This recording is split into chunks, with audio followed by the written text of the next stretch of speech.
ಕೃಷಿ ವಿಜ್ಞಾನಗಳ ವಿಶ್ವವಿದ್ಯಾಲಯ ರಾಯಚೂರು ಆವರಣದಲ್ಲಿ ಕೃಷಿ ಮೇಳ 2024 ಇದೇ ಡಿಸೆಂಬರ್ 7, 8 ಮತ್ತು 9 3 ದಿನಗಳ ಕಾಲ ನಮ್ಮ ಆವರಣದಲ್ಲಿ ಹಮ್ಮಿಕೊಂಡಿದ್ದೇವೆ. ಈ ಕೃಷಿ ಮೇಳದ ಧ್ಯೇಯವಾಕ್ಯ ಅಂತಂದರೆ ಹವಾಮಾನ ವೈಪರೀತ್ಯಕ್ಕೆ ಸುಸ್ಥಿರ ಕೃಷಿ ಎನ್ನುವ ಶೀರ್ಷಿಕೆಯಡಿ ಈ ವರ್ಷದ ಕೃಷಿ ಮೇಳವನ್ನು ಹಮ್ಮಿಕೊಂಡಿದ್ದೇವೆ.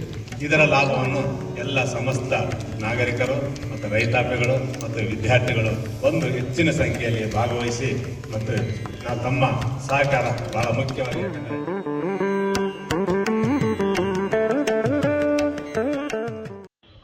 ನಗರದ ಪತ್ರಿಕಾ ಭವನದಲ್ಲಿ ಶುಕ್ರವಾರ ಕರೆದಿದ್ದ ಪತ್ರಿಕಾಗೋಷ್ಠಿಯನ್ನು ಉದ್ದೇಶಿಸಿ ಮಾತನಾಡಿ, ರಾಜ್ಯ ಸರ್ಕಾರ ಪರಿಶಿಷ್ಟ ಪಂಗಡಕ್ಕೆ ಘೋಷಣೆ ಮಾಡಿದ ಶೇಕಡ 7% ಮೀಸಲಾತಿಯನ್ನು ಕಾರ್ಯಾನುಷ್ಠಾನಗೊಳಿಸಬೇಕು.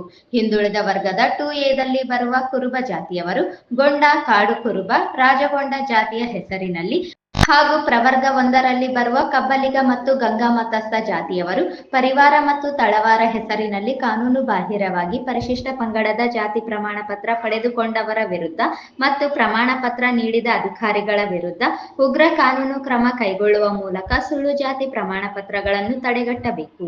ಕಲ್ಯಾಣ ಕರ್ನಾಟಕ ಭಾಗದಲ್ಲಿ ಸಹಸ್ರಾರು ಸಂಖ್ಯೆಯಲ್ಲಿ ಸುಳ್ಳು ಜಾತಿ ಪ್ರಮಾಣ ಪತ್ರಗಳನ್ನು ಪಡೆದವರ ವಿರುದ್ಧ ಪ್ರತ್ಯೇಕ ಸ್ವತಂತ್ರ ತನಿಖಾ ಸಮಿತಿಯನ್ನು ರಚಿಸಿ ಅದಕ್ಕೆ ನ್ಯಾಯಾಲಯಕ್ಕೆ ಸಮಾನವಾದ ಅಧಿಕಾರವನ್ನು ಪ್ರದತ್ತ ಮಾಡಿ ಕಾನೂನು ಕ್ರಮ ಕೈಗೊಳ್ಳಲು ಸೂಕ್ತ ವ್ಯವಸ್ಥೆ ಮಾಡಬೇಕು. ನಾಗರಿಕ ಹಕ್ಕು ಜಾರಿ ನಿರ್ದೇಶನಾಲಯಕ್ಕೆ ಸುಳ್ಳು ಜಾತಿ ಪ್ರಮಾಣ ಪತ್ರಗಳ ವಿರುದ್ಧ ಸ್ವಯಂ ದೂರುಗಳನ್ನು ದಾಖಲಿಸಿಕೊಳ್ಳುವ ಮತ್ತು ಸ್ವತಂತ್ರವಾಗಿ ತನಿಖೆ ಮಾಡುವ ಅಧಿಕಾರವನ್ನು ಪುನಃ ನೀಡಬೇಕು ಮತ್ತು ದೂರುಗಳು ಶೀಘ್ರವಾಗಿ ವಿಲೇವಾರಿಯಾಗಲು ಸಾಕಷ್ಟು ಪ್ರಮಾಣದಲ್ಲಿ ಸಿಬ್ಬಂದಿಗಳನ್ನು ನೇಮಿಸಬೇಕು ಎಂದು ಒತ್ತಾಯಿಸಿದರು.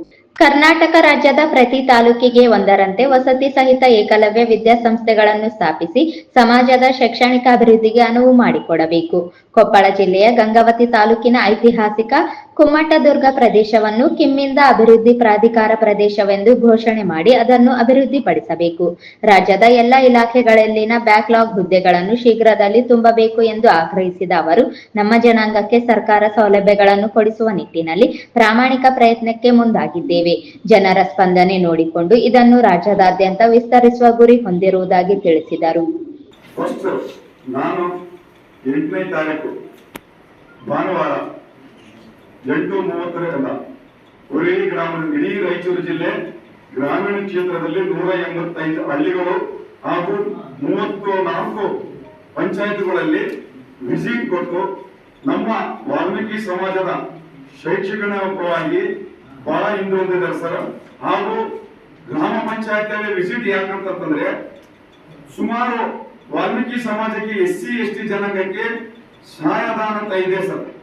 ಅದು ಸಮರ್ಪಕವಾಗಿ ನಮ್ಮವರು ಮಾಡಿಕೊಳ್ತಾ ಇದಾರಲ್ಲ ಅಥವಾ ತಗೊಳ್ತಾ ಇದಾರ ಅಥವಾ ಅಧಿಕಾರಿಗಳು ಕೊಡ್ತಾ ಇದಾರಲ್ಲ ಅನ್ನೋ ಕಾರಣಕ್ಕ ಇಡೀ ಗ್ರಾಮೀಣದಲ್ಲಿ ಎಲ್ಲಿ ನಮ್ಮ SC/ST ಜನಾಂಗ ಇರ್ತದೋ ಅಲ್ಲಿ ವಾಲ್ಮೀಕಿ ಭವನಗಳು ಆಗಿದ್ದಾವ ಇಲ್ಲ, ಅಥವಾ ಅಲ್ಲಿ ಆಗಿದ್ರೆ ಅಲ್ಲಿ ಏನು ಕಾಪಾಡ್ಕೊಂಡು ಹೋಗ್ತಾರ ಇಲ್ಲ, ಅಥವಾ ಮನೆ ನಡೆದಿರ್ತಕ್ಕಂಥ ಘಟನೆ ಸಿಂಧನೂರಿನಲ್ಲಿ ಅಂತ ಸ್ಥಿತಿಗಳನ್ನು ಬರಬಾರದು ಅನ್ನೋದು ಮುಂಜಾಗ್ರತವಾಗಿ ಮೊದಲಿಗೆ ತಪ್ಪು ನಾವು ಮಾಡಿದೀವ ಇಲ್ಲ ಅನ್ನೋದು ಪ್ರತ್ಯಕ್ಷವಾಗಿ ನಾನು ಒಬ್ಬ ವಾಲ್ಮೀಕಿ ಸಮಾಜದವನಾಗಿರೋದ್ರಿಂದ ಇದು ಇನ್ನೊಂದು ಸಲ ಯಾವುದೇ ವರ್ಗದಲ್ಲಿ ಇಂಥ ಅಹಿತಕರ ಘಟನೆ ನಡೆಯಬಾರದು ಅನ್ನೋ ಒಂದು ಉದ್ದೇಶ. ಹಾಗೂ ವಾಲ್ಮೀಕಿ ಸಮಾಜದ ವಿದ್ಯಾರ್ಥಿಗಳು 5, 6ನೇ ಕ್ಲಾಸ್ ತನಕ ಓದ್ತಾರ. ಓದಿದ ತಕ್ಷಣನೇ ನಮ್ಮ ಜನಗಳು ಏನ್ ಮಾಡ್ತಾ ಇದಾರೆ, ಈ ಹತ್ತಿ ಈಗ ಬಹಳ ಡಿಮ್ಯಾಂಡ್ ಆಗಿಬಿಟ್ಟದೆ, ತೊಗರಿನೂ ಡಿಮ್ಯಾಂಡ್ ಆಗಿಬಿಟ್ಟದ, ದುಡ್ಡು ವ್ಯವಹಾರಕ್ಕ ನಮ್ಮ ಮಗನ ಕರ್ಕೊಂಡು ಹೋದ್ರೆ ಒಂದು 500 ರೂಪಾಯಿ ಬರ್ತದ, 600 ರೂಪಾಯಿ ಬರ್ತದ ಅನ್ನೋ ಉದ್ದೇಶಕ್ಕ ಅವ್ರು ಅರ್ಧಕ್ಕೆ ಕರ್ಕೊಂಡು ಹೋಗ್ತಾ ಇದ್ದಾರೆ ಸರ್. ಅದಕ್ಕೆ ನಾನೇನ್ ಮಾಡ್ತಾ ಇದ್ದೇನೆ ಅವ್ರಿಗೆ ವಿದ್ಯಾರ್ಥಿಗಳಿಗೆ ಸುಮಾರು ನಮ್ಮ ಗ್ರಾಮೀಣ ಭಾಗದಲ್ಲಿ 500 ಜನ ಆದ್ರೂ ಕೂಡ ನಮಗೆ ಆದಂತ ಹಾಸ್ಟೆಲ್ ಈ ಭಾಗದಲ್ಲಿ ಇದೆ, ಕಲ್ಯಾಣ ಕರ್ನಾಟಕದಲ್ಲಿ ಇಲ್ಲ. ದಕ್ಷಿಣ ಕನ್ನಡ ಜಿಲ್ಲೆಯಲ್ಲಿ ಈಗಾಗಲೇ ನಾವು 100 ಜನರನ್ನು ಕುರುಡಿ ಸರ್ಕಲ್ ಅಲ್ಲಿ ದಕ್ಷಿಣ ಕನ್ನಡ ಜಿಲ್ಲೆ, ಉಡುಪಿ ಜಿಲ್ಲೆಯಲ್ಲಿ ಸುಮಾರು ಕಾರ್ಕಳ ತಾಲೂಕಿರ್ಬೋದು, ಮಂಗಳೂರಿನಲ್ಲಿ ಇರ್ಬೋದು ಸರ್, ಶಿವಮೊಗ್ಗದಲ್ಲಿ ಇರ್ಬೋದು, 100 ಜನರ ಮಕ್ಕಳನ್ನ ನಾವು ಇವತ್ತು ನಾನು ನೌಕರಿ ಇರೋ ಸಮಯದಲ್ಲಿ ಈಗ ಪ್ರಸ್ತುತ ನನ್ನ ಮಕ್ಕಳನ್ನೇ ಕಾರ್ಕಳ ತಾಲೂಕಾ ಅಜಯಕರ ಹೈಸ್ಕೂಲ್ ನಲ್ಲಿ ಓದ್ತಾ ಇದ್ದಾರೆ. ಆ ಮಟ್ಟದಲ್ಲಿ ಇವತ್ತು ನಮ್ಮ ಗ್ರಾಮೀಣ ಭಾಗದಲ್ಲಿ ಯಾರೇ ಆಗಲಿ ದಯವಿಟ್ಟು ನಿಮ್ಗೆ ಏನಾದ್ರು ಕೊರತೆ ಇದ್ರೆ, ನಿಮ್ಮ ಮಗನ ಏನಾದ್ರು ಫೀಸ್ಗಳು ಕೊರತೆ ಇದ್ರೆ ನಾವೇನ್ ಮಾಡ್ತೀವಿ ಅಂತ ಮಕ್ಕಳನ್ನ ಸೀದಾ ಹಾಸ್ಟೆಲ್ಗೆ ಹೋಗಿ ನಾನೇ ಬಿಟ್ಟು ಬರ್ತೇನೆ ಸರ್. ಅವ್ರು 100 ಜನ ಆದ್ರೂ ಕೂಡ ಒಳ್ಳೆ ಹಾಸ್ಟೆಲ್ಗಳು ಕೊಟ್ಟು ಹೆಣ್ಮಕ್ಳನ್ನಾದ್ರೂ ಕೂಡ ನಾನೇ ಖುದ್ದಾಗಿ ನಮ್ಮ ಸಮಾಜದ ಭಿಕ್ಷೆ ಬೇಡಿ ನಾನು ಯಾವ ಮತ್ತೆ MLಗಳಲ್ಲಿ ಹೋಗಿ ಕಳಿಸಿದ ಸರ್ ನಾನು ಹಿಂಗ್ ಮಾಡ್ತಾನಂತೂ ರಾಜಕೀಯ ವ್ಯಕ್ತಿಗಳನ್ನಂತೂ ಕೇಳಲ್ಲ.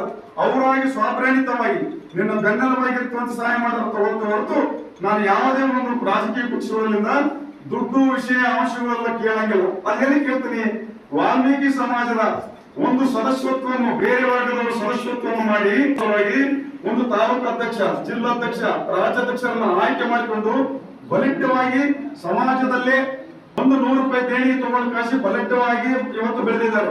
ಇವತ್ತು 400 ರೂಪಾಯಿ ಯಾಕೆ ಬೆಳೆಬಾರದು? 24 ತಾಸು ಸರ್ ನಾನು ವಾಲ್ಮೀಕಿ ಫಂಕ್ಷನ್ ಮಾಡ್ತೀನಿ, ವಾಲ್ಮೀಕಿ ಹಾಸ್ಪಿಟಲ್ ಹೋಗ್ತೀನಿ ಅಥವಾ ನಾನು ಜಾಗೃತಿ ಮಾಡ್ತೇನೆ ಅಂತೇಳಿ ಅವರವರ ಪಕ್ಷದಲ್ಲಿ ಇದ್ಕೊಂಡು ಸಂಘಟನೆ ಮಾಡಿದ್ರೆ ಆಗಲ್ಲ ಸರ್. ನಾವೇನಪ್ಪ ಅಂತಂದ್ರೆ ಯಾವುದೇ ಪಕ್ಷಕ್ಕೆ ಸೀಮಿತ ಇಲ್ಲ, ನಾನು ಸೀಮಿತವಾಗಿರೋದು ವಾಲ್ಮೀಕಿ ಸಮಾಜಕ್ಕೆ ಒಂದೇ ನಾನು ಸೀಮಿತ. SC ST ನಲ್ಲಿ ಮರಣ ಹೊಂದಿದ್ರೆ 5,000 ರೂಪಾಯಿ ಸಹಾಯಧನ ಇದೆ ಸರ್. ಇವತ್ತಿನವರೆಗೆ ತಗೊಳ್ತಾ ಇಲ್ಲ. ಇವತ್ತು ದನದ ಪಟ್ಟಣಿಗೆ 5,000 ರೂಪಾಯಿ ಸಹಾಯಧನ ಇದೆ, ತಗೊಳ್ತಾ ಇಲ್ಲ. 5,000 ರೂಪಾಯಿ ಒಂದು ವೇಳೆ ಇದು ಪರ್ಸೆಂಟೇಜ್ ಪ್ರೈಸ್ ಬಂದು ಕೊಡ್ತಾ ಇದ್ದಾರೆ ಪಂಚಾಯತಿಗೆ, ಎಷ್ಟೋ ಸ್ವಲ್ಪ ಅದನ್ನು ಕೊಡ್ತಾ ಇಲ್ಲ. ಮತ್ತೆ ಬುಕ್ಸ್ ಕೊಡ್ತಾ ಇದ್ದಾರೆ, ಅಲ್ಲಿನೂ ಸ್ವಲ್ಪ ಸ್ವಲ್ಪ ಕೊಡೋದು. ಮತ್ತೆ ಏನು ರಾಜಕೀಯದವರು, ಸರ್ಕಾರ ನೌಕರರು, ಮತ್ತೆ ಏನು ನಮ್ಮ ಜನತ್ವಪ್ಪು ಇದನ್ನು ಆಗೋದಿಲ್ಲ ಸರ್. ಈ ಸಂದರ್ಭದಲ್ಲಿ ಗೋವಿಂದ ನಾಯಕ್, ರಂಗರಾಜ ನಾಯಕ್, ರಾಮು ನಾಯಕ್, ಗೋವಿಂದಪ್ಪ ಸೇರಿದಂತೆ ಇತರರು ಇದ್ದರು.